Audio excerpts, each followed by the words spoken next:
How to link Square to Squarespace. So here from the dashboard, I've just clicked on website, which has taken me to my Squarespace website.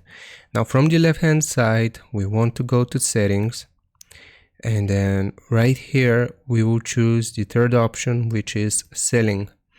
Now from the selling tab, we will choose store payments, add ways to receive payments.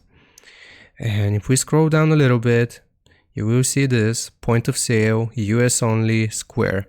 Connect Square to let customers pay in person with cash and credit cards. If I click on connect here, then it will open up a new page, which will ask me to log in into my Square account.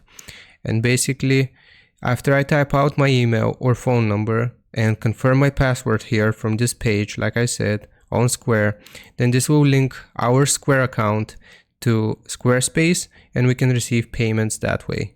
So I hope this was helpful. Leave a like and sub, and I'll see you next time.